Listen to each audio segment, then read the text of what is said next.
All right, guys, welcome to the Cross Training Podcast, where we are setting guys up for spiritual growth. And today we want to take up a topic that we've not really talked much about on this podcast, which is the importance of our marriages and the importance of continuing to express and pursue our wives with love and actually to continue to date them. That's our topic in this episode. Is we want to think about dating our wives. And I realize there's probably two different audiences out there. One is based in the United States, and a lot of you guys think about this topic. You're told that you should be pursuing your wives, and more than likely you're feeling somewhat guilty because you know it's one of those things you should be doing, but it's just not happening. And we want to help you. We want to get you past that guilt space where you're actually taking steps that help you to just continue to get to know your wife and to continue to love her well. And we've got another set of guys, and more than likely you're in Scotland, and you're in a very different place. You probably haven't thought a lot about this. If I'm totally honest, if I'm brutally honest with Scottish guys, you maybe haven't thought about dating your wife since you married her, and that's its own issue. And so we want to inspire you guys. We want you to actually see the benefit and the value of continuing to allow there to be just that romantic relationship, that enjoyment of one another, and to realize just the gift and the mystery that a wife is, that she's really worth continuing to pursue and get to know. So hopefully, wherever you are today, that this is going to be a helpful episode to feed into your spiritual life. And I've got a guest here. And honestly, I think this guest is an expert when it comes to this specific topic. And those of you that listen to our podcast, you'll be familiar with him. This is Evan McGinty. This is right down the lane of Evan McGinty's ministry. So Evan, personally, I'm kind of dreading listening to you on this topic because I know you've got really good things to say, but also I'm ready to be inspired and enthused. Well, I don't know whether to feel honored or insulted. I mean, I know you don't know that many people, Joe, so like your list is not that large of guys that you could turn to. So this is really just the easiest grab for you, but I do appreciate the compliment. We'll take it. I'm happy to talk about, yes, pursuing our wives and dating our wives. I do have some experience with attempting to date my wife, so happy to talk on the topic, and do know that it is a huge need for guys to begin to pursue their wives again. As you said, there's got a lot of guys that here in America, especially, we have the desire to date, but we've lost that ability to plan it out and think it through. I do think it's interesting that you say there in Scotland, there may not even be the desire piece or even the attempt to pursue that type of relationship. So I do hope, yeah, let's inspire some guys. Let's talk about what it could look like to invest in what I think is one of the most important relationships that we have while we're here on earth. It's our marriages. Let's invest in our marriages. Let's invest in that wife whom we've committed our lives to and say that we love and adore. So yeah, let's do it. Well, great. Well, I've really got three questions, and I can ask this first one because Anna's not here, so she can't hear me. So I'm going to make it. This is a confession moment. Um, it's that so I've almost been married 20 years. We'll be 20 years in January, and sometimes I actually feel like I know Anna so well, that we've been together for so long that, I've kind of exhausted. I know her well. And so, whereas when we were dating, 20 years ago, I wanted to constantly ask new questions, get to know her. And I get complacent at this point. That's just total honesty. And so Mhm. I want you to help me. I want you to help me think through how I can overcome that feeling that I actually know my wife. Yeah, that is, look, the fact that you could admit that is huge because most guys don't care that they don't know their wife that well or don't even notice that they've become complacent in being able to identify what are the things my wife values these days, what are the areas she's growing in, and all that. And that is, to me, a huge part of date night. That is, to me, a successful date night, a successful dating relationship with your wife gives you the opportunity to invest in just genuine curiosity, to, as a man, have genuine curiosity towards your wife. Who is she? What is she going through at this stage of her life? How is she growing? How is she learning? There are ways that your wife is changing that if you're not careful, you can just overlook or bypass completely, and she will feel overlooked and bypassed completely if that's the case.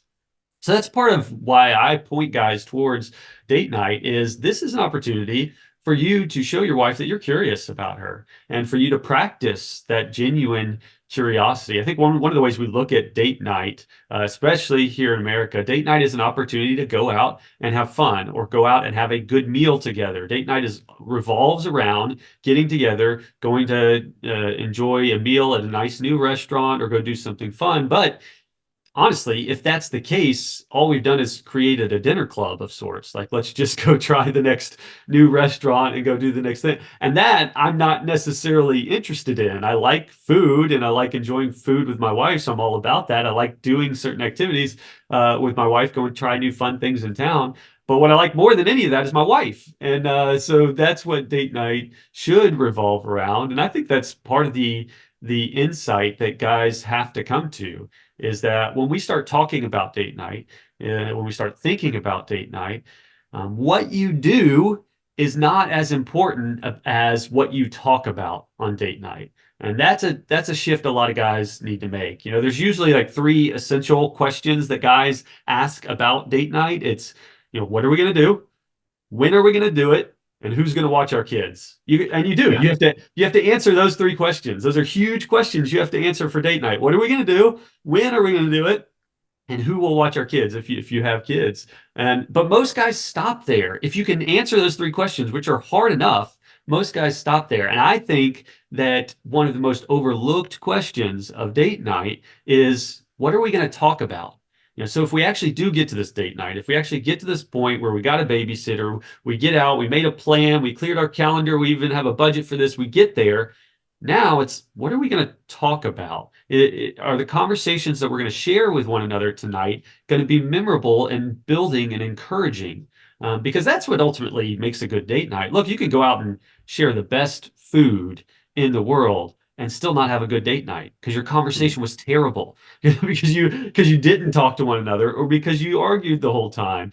So I think that's one thing that I'd help guys towards is starting to think about pursuing your wife and dating your wife in the sense that you're discovering your wife. You're Mm. continuing to discover who she is and what it is that, yeah, that she's going through and everything. That's why the most important thing, yeah, you can bring to a date night is not the best meal or the best place to go to. It's the best questions. You need some really good questions to ask your wife, and you need to come prepared with good questions to ask her. I want to ask a practical question about that in just a second, but first I want to Yeah. pick up on kind of the theme of everything you just said, which is our lives are dynamic. Yeah. I think that the problem with me is I sometimes assume that there's this static person and that she's the same, that she feels the same, that she thinks the same, that Mhm. she's interested in the same things Mm. as she was 20 years ago.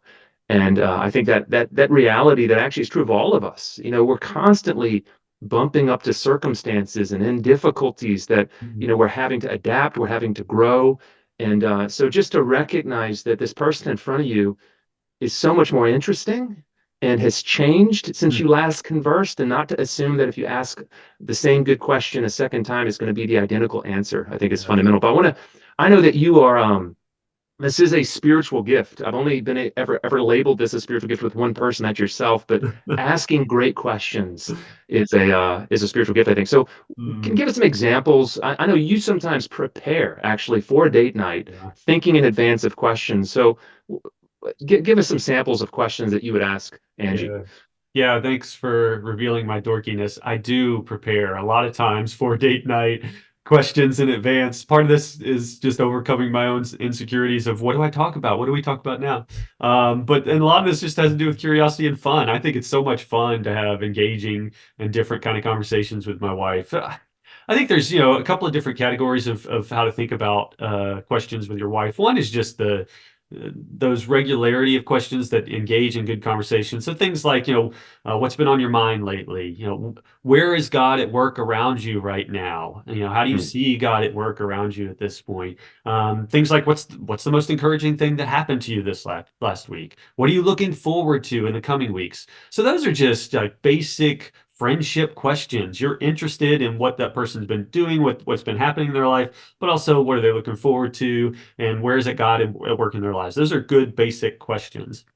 And then you got like another category of questions that like I like because they take all date night to work through. So you need some questions that are just going to take a long time and a lot of back and forth, a lot of fun. Things like, if our marriage, if the story of our marriage had a soundtrack, what are the songs that would be on that soundtrack? Now that's a Oh crazy, man. stupid question, but your wife cannot answer that immediately. She can't. She's not Yeah. going to be able to just say, "Oh, well," she's going to have to pause. She's going to have to think. She's going to throw something out there, and you're going to be like, "Wait, what about this? And what about this phase of our marriage?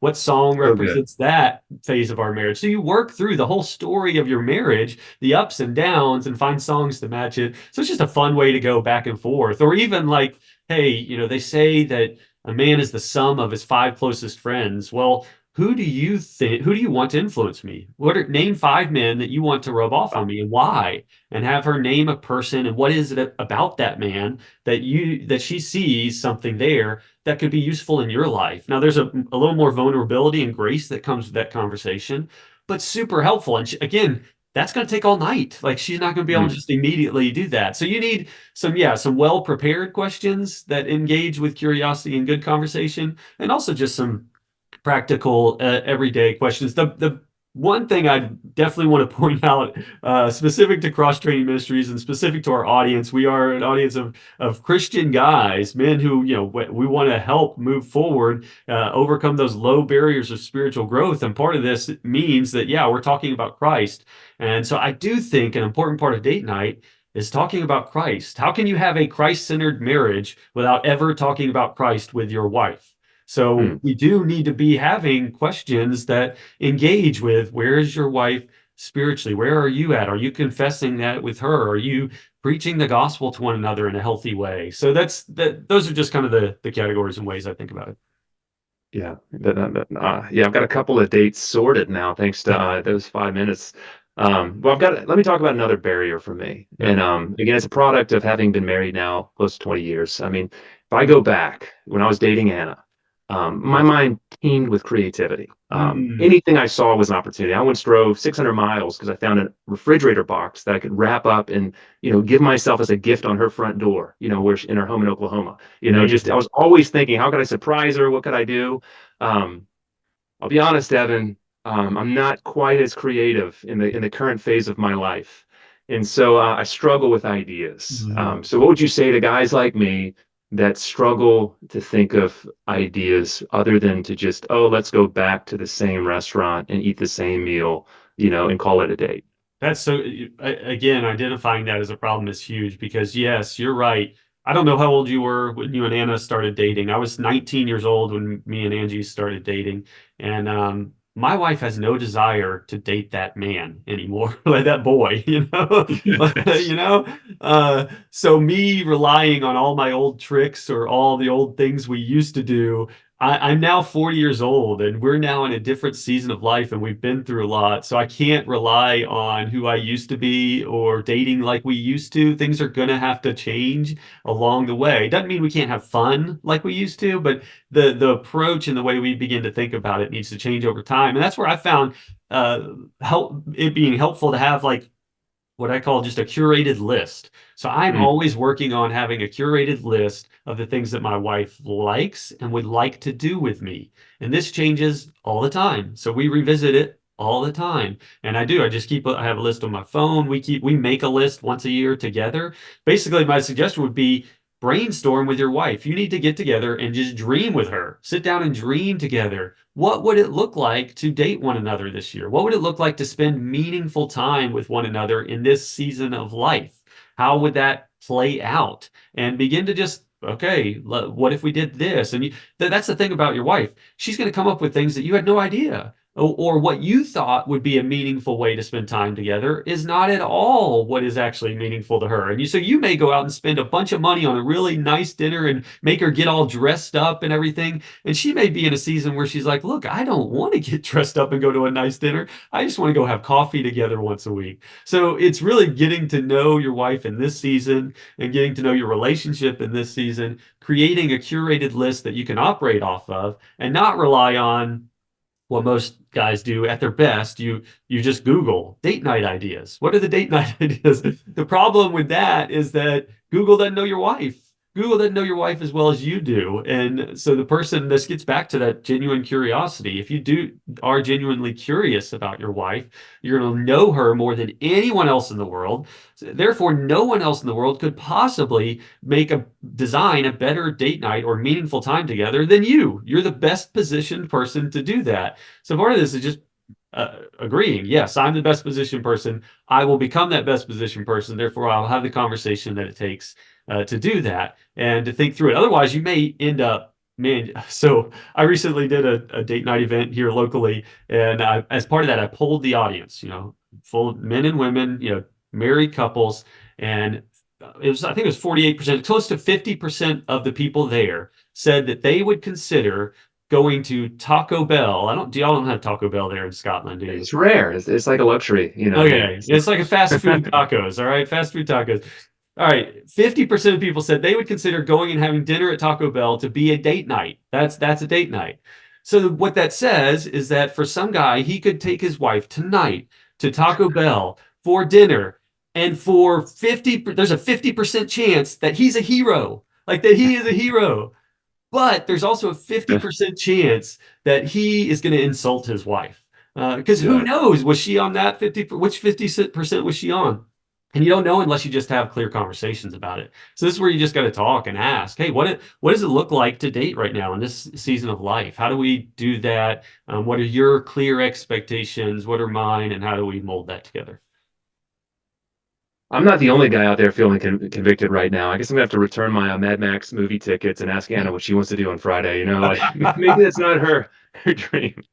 But that's a great thought. I mean, I realize for a lot of guys that this is going to sound like, climbing Everest, this thought of actually having a curated list of date nights, but be inspired to act. I mean, think of the things that we do, take time to actually plan and to, curate ideas for. So if we love our wives and if we want to get to know them, why not? Why not spend some time even having a conversation with her, just saying, what Well, would you like to do and to make a list of things? and you know that you don't want the opposite of this. The opposite of this is it's date night. You have carved out that time, right? And you're like, oh yes, we finally have a date night. You get in the car together, and on date night, you're trying to decide what to do on date night. And then you just start arguing, let's go there. No, I'm not in the mood for that. Let's go. Trying to decide what to do on date night is like sitting down and opening up Netflix and trying to decide what movie to watch. You will just flip through endlessly because you have no idea. There's too many options. There's too many options. So you just need hey, here's 12 things we'd like to do together this year. And then you just, all right, now we're not gonna get to all of them, but here's at least the things we know we're clear on we'd like to try to do together this year. It's way better than just the world is, you can do anything. No, no, that's not helpful. You need to have just a small list. I think like medieval thumb screws would be less painful than listening to you, Evan, at times. Like, I mean, just like you must derive some sort of pleasure from just making all of us guys feel excruciatingly guilty. But no, actually, those are great thoughts, guys. So be inspired. But I've got another barrier. I've got four kids. Two of them are teenagers right now. When I was young, it was the difficulty of finding a babysitter. Now I don't Mhm. really need a babysitter, but it's just their lives are so busy. And so between work and between all of their social lives, typically the thing that gets squeezed out is time for Anna and I to go on a date. So what would you say to guys that are just struggling to fit this into the rhythm of everyday life? Yeah, that is the constant struggle for all of us. And if we're all honest, it's because your life is awesome, Joe.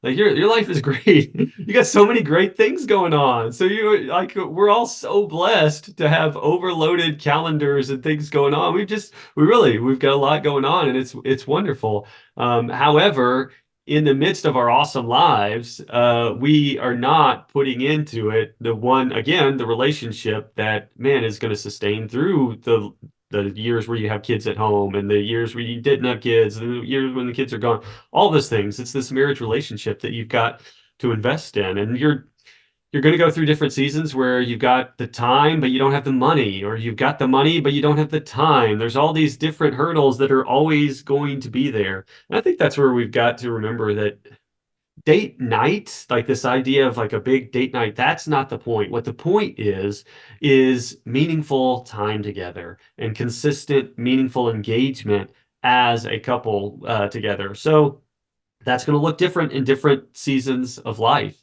What I've noticed that people that do this well, that do date night well, what they have is just a predetermined rhythm. So they just Mm. have a predetermined time, like this is our meaningful time together. It's every Thursday night is our time together, or the first Friday of every month is our date night. Whatever it is, it can be whatever works for you and your wife. But there's a predetermined rhythm. There's the expectation. This is what we do. This is when we do it. And that sounds like really strict for some guys and maybe even impossible. But the truth is, we love a good, clear plan. We love when Yeah. someone hands us a good, clear plan. If you sign your kids up tomorrow for football, guess what that coach is going to do? He's going to hand you a clear plan. Here's your schedule. You're going to show up to this field at this time. I don't care what else is going on in your life. You're going to be here Tuesday night, and then you're going to be here Saturday morning. And you know what? Somehow you're going to do it. Like somehow it's amazing. Even though your life is overloaded and you got too many things going on, you're going to abide by that coach's plan that he just handed to you. The problem is we don't do the same thing for our marriages. We don't create a clear plan and here's where it is, here's what it is, here's where we show up, when we show up, and that's what's going to help us to be. Look, your football team would be terrible if none of the players showed up on time where they're supposed to be every week. You'd have an awful team, you'd never win. Well, the same is true of your marriage. Like if you never actually determine here's our time, we show up and we do it, you're not going to end up with the kind of marriage where you're invested in one another, curious about one another, growing alongside one another. So yeah, guys need a predetermined rhythm of some sort. Again, will be different for different seasons of life. But if you can just go ahead and say, this is the night we spend time together, or again, date night isn't the point. It's meaningful time together. It could be morning. It could be afternoon. Like, hey, we have coffee every, Thursday afternoon, whatever. It's just predetermined rhythm of life, regularity there. The other piece I'd add to that, I mean, I think there needs to be a regularity to like quote unquote date night or just marriage time together. But I think it'd be great to have one or two kind of rituals or traditions for your marriage that you're looking forward to all year. A lot of us already Mm. have this. So, like, okay, you've been married, you've got a wedding anniversary every year. It comes around every year. You can expect it. Your wife is expecting it.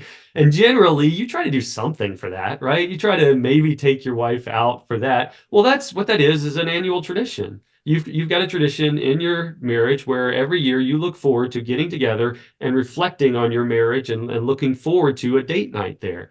Well, what if you created one or two other annual traditions like that? What would it look like to have a couple other times throughout the year where your wife was looking forward to something meaningful, a meaningful time away together? Like for my wife and I, we've always done a New Year's date. So every around New Year's, every year, we know we're going to get out together for a nice dinner and that we're going to, have like kind of an annual review time where we talk and have good open conversation about how our marriage is going and where is our marriage headed right now. So yeah, I'd say find a weekly or monthly rhythm and then just identify a couple of annual traditions, but predetermined. It's got to be this is our rhythm, this is where it's at, and this is the plan for success in our marriage. That's great. I think I'd add really place a high value on that date on the calendar, that event. I think the danger is that we're honest, I prioritize the needs of our kids or the needs of work or church over our marriage. And the truth is, so much depends upon the quality and stability of that relationship. And so you're actually doing your kids a favor if you Yeah, say, "No, I can't drive you someplace this night because it's our date night." It may sound mean, but actually you're protecting the stability of the whole home by yeah, communicating well together. And so there will be, emergencies and things, but really elevate it as high as you can in terms of a priority and saying that yes, this is not this. If we put it on the calendar, this is not going to change. We're going to make sure yeah, that we actually do this. yeah, Um, yeah, yeah. now, Evan, I know you're good at producing, things that are helpful for guys. So, imagine some guys sitting back thinking there's a lot of helpful things, but I'd love some sort of tool or some sort of aid to help me think through this. Do you have anything that you could offer guys to kind of give them some traction as they try to move forward in this area of their life? Yeah, I think the best thing I could offer guys is maybe just a guide to conversations with your wife, and maybe a tool for planning date nights with your wife. I have created a little booklet that I put together that helps people think through dating your wife and then having good solid conversations with her. So yeah, I guess if that's something that guys are interested in, send me an email. I'd love to connect with you and send that out to you, and help you begin to plan and think through how do you create a clear guide for dating your wife, and how do you join in conversations with her that are actually meaningful and uplifting. I'm gonna, say that even a little bit louder for guys, because I think Evan's, he's humble about all of this. But if you were like trying to make money and Warren Buffett like came by and said, "Hey, I'd like to offer you a tool," I think you'd be interested in it. And for Evan to take for you to take some of what you've done and to put it as together as a resource for guys, man, if you're struggling to do this, barrage Evan with emails. Give him no rest until he attaches this PDF and sends it to you, because I think it'll be helpful in terms of thinking of questions, in terms of planning date nights, in terms of being strategic with your calendar. But it could be a great aid as you begin to pursue your wife again and begin to date her. So, Yeah. Evan, any final thought just as we close? No, I think I just would encourage guys to make a commitment, make a commitment towards loving your wife well this week. So find somewhere in here in this conversation that we've had, something that you could make a commitment towards, and stick with it. And, my advice seems to always be very similar. Then tell a friend about it. That's what I say is make a commitment, tell a friend you've made a commitment, and ask them to ask you about that commitment later. So for you, it may be like, I need to commit to identifying a regular rhythm of dating in me and my marriage right now. Well, find a way to do it, and then have a friend kind of hold you accountable to that and speak about it. Because I think that's what ultimately it's going to take. All this is just talk. Look, you can listen to this podcast and oh, that sounds great. But you got to do something at some point. Your wife wants you to do something. So make a commitment towards beginning to date your wife, and don't. If I could just one other thing I'd say, while I think date night is valuable and I want you to really pour into this part of your marriage relationship, I don't want you to think that date night is like that magical elixir that's going to fix your marriage's problems. So if you're one of those guys that's listening to this and is saying, we're recovering from a hurt, or we're just disconnected and we need, date night is not going to fix that. It can't possibly bear the load of all of that. So don't think, man, if I just plug this in, everything's going to be fine. Again, I want you to have the view of, what do I have to do to invest in this most important relationship for me? Well, date night's a piece of that. And that's how you need to think about date night. This is an investment in your marriage. This is a way to continue to have meaningful conversations, and just double down on what God has gifted with you, which is an amazing woman. That's really helpful. Well, guys, stay tuned to the podcast. We're going to keep having conversations that help you find a path to spiritual growth in the whole of your life. And we want you to find a way in the complexity of the modern world to build a lifestyle that's really putting Christ first. So keep listening, and more soon.